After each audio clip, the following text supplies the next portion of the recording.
Hi, my name is Heather Feather. I am the owner of Rare Bird Medicine. Today's topic is surrender to source. What is your source? From whence do you come? Your source seems to be emptiness, because that's what atoms are predominantly comprised of, and everything is made of atoms. And if we were to round up, you're 100% emptiness. And so is everything you've ever looked at. So is everything that your eyes will ever fall upon. Every time you look in the mirror, it's just emptiness, looking at itself with emptiness. So what is this source that I speak of? I'm talking about divinity. I'm talking about the divine spark that can fill an entire cosmology with infinite here and there-ness, with infinite spatial awareness, with infinite time delusionness, with infinite me and you-ness, and still have it all be comprised of emptiness. Cool. Super neat design. Thank you. That's so fun. Thank you for the Maya. I'm so glad it's illusory. I'm so glad it's empty in the end. There's a lot of tomfoolery down here. So when I say surrender to source, source is a relatively neutral term that we can use to also describe divinity, the concept of something beyond my tiny little ego that had some level of intelligence that placed the sacred geometry in mathematics back of the design, which is indicative of some level of intelligence. Where did the mathematics of the universe come from? Why do we have the Fibonacci sequence in that? That's really beautiful. So there's a large argument that's often had here at Earth School that, I've never really understood, but it's this argument of like, if there's a God, show God to me. We can have this argument with aliens. If there are aliens, show the aliens to me. And it's like, lots of people have had experiences with aliens. And if you do not have an experience with aliens, doesn't mean that they don't exist. Maybe they don't find you to be the matrix that they want to engage with. And I don't say that to be offensive, but maybe aliens don't choose you. So no, they haven't abducted you. They haven't come to you in your dreams. They haven't engaged with you.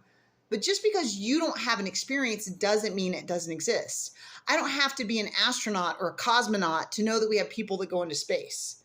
In that same vein, we've had people throughout the annals of time talk about divine inspiration, divine activation. Joan of Arc is a very well-known story in this vein.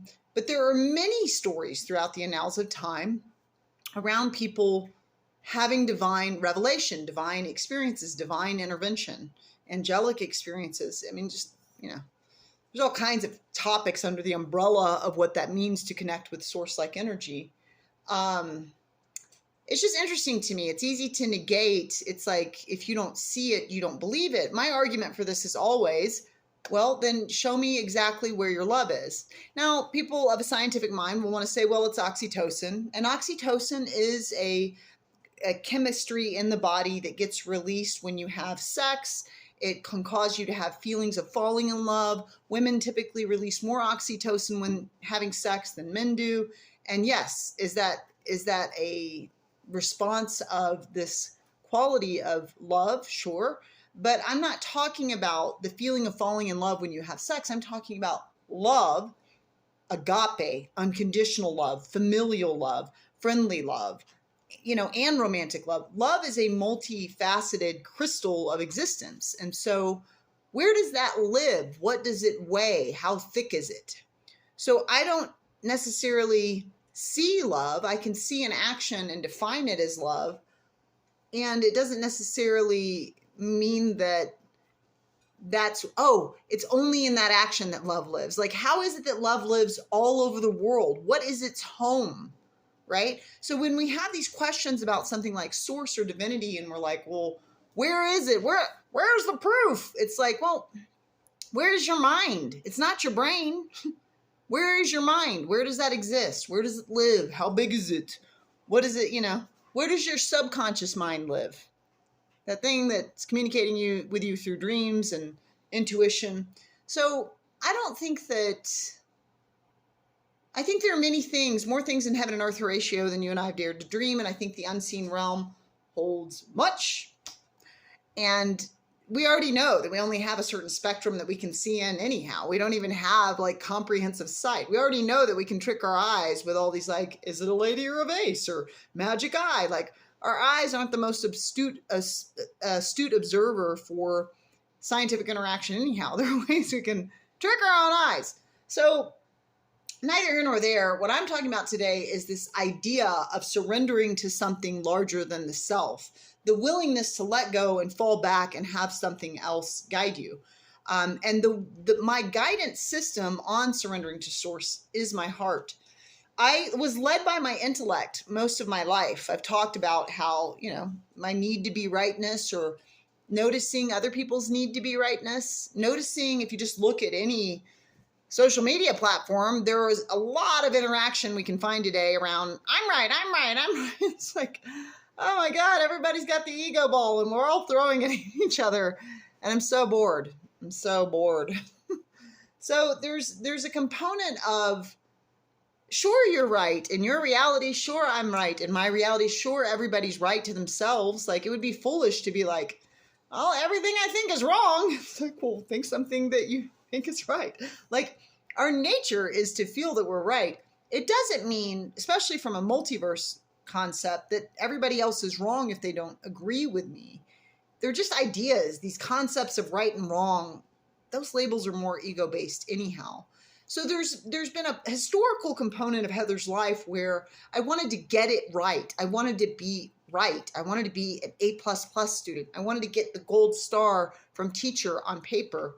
I wanted to have the universe reflect and validate my intellect or my knowingness to me, or in a conversation to know that it's present, because there can be circumstances where as a woman, I'm treated as if I know less. There are terrible crimes that are committed against men where they're taught not to cry. So I'm a true feminist in the sense that I believe in equality of the sexes. And I think no matter what your genitals are doing, we should have a more liberated expression of all beings. And there is equality where sometimes it's like, well, she doesn't know anything, she's a girl. And it's like, okay, that's an idea you can have, I guess.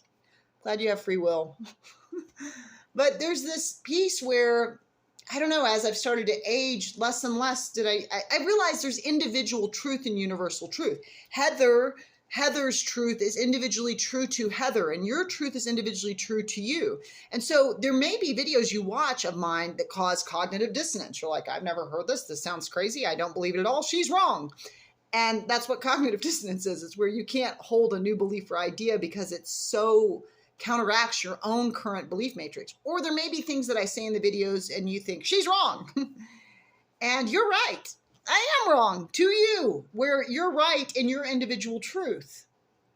But in my realm, in my universe, and infinite multiverses within my universe that calibrate to variant vibrations, where people come in and cohabitate or be in vicinity of my area because we're operating in a similar frequency, I'm right, So there's this goofy thing where it's like, it doesn't matter. What are we arguing about? What are we arguing? Ooh, okay, everyone that's arguing right now, you're right. Now what? What's next? Can we do something else, please? So there's this piece where I started to kind of drop that ball of needing to get external validation or needing to be accurate in the truth, loving the truth and wanting to be accurate in the truth. And I started to just listen to my heart and let my heart tell me what is right, what serves would be a better term. I love service. So what serves is a better term for that pathway that I stepped onto. It was around the time I stepped on the shamanic path and I started to really I'm just going to do what my heart tells me. I'm going to listen to my intuition. I'm going to listen to my inner guidance. My mom really taught me we are all given a key to whatever locks we find. The secret is that the key was already placed within you along with the lock. And so a lot of life is about coming back to being your own guide, trusting your own wisdom, trusting your own knowingness. And then once we get to know the self, once we get to find ourselves as the source of inner authority for what's moving this vessel through life, there's a further layer we can take in which we surrender the self completely. And we just let source guide, lead. I let that divine intelligence guide and lead my life. I trust the signs, symbols, and clues that I receive to be my guidance system. I stopped needing Heather to be the director of the movie. You know, as somebody that was raised with metaphysics by a metaphysician and has a family of very masterful metaphysicians around me, there can be a component of like, oh, I'm co-creator. And you are, and you can create your reality, but the most profound, most mystical, sacred, holy, magical experiences I've had, and they are resplendent and they are many, stem from my ability to stop wanting Heather to create some amazing dream of a life and to allow Spirit to hand me the life it's been trying to hand me all along, and to kind of get out of my own way. Spirit is another word for source. You could call it God. We can call it a lot of things. You could call it Brahma. You could call it Allah. You can put a lot of names on it. But that divine spark, that quintessence that is lost when somebody dies and you notice the physical body has become a shell of a flesh costume, and you notice the animating force or the energetic force of the personality matrix is gone.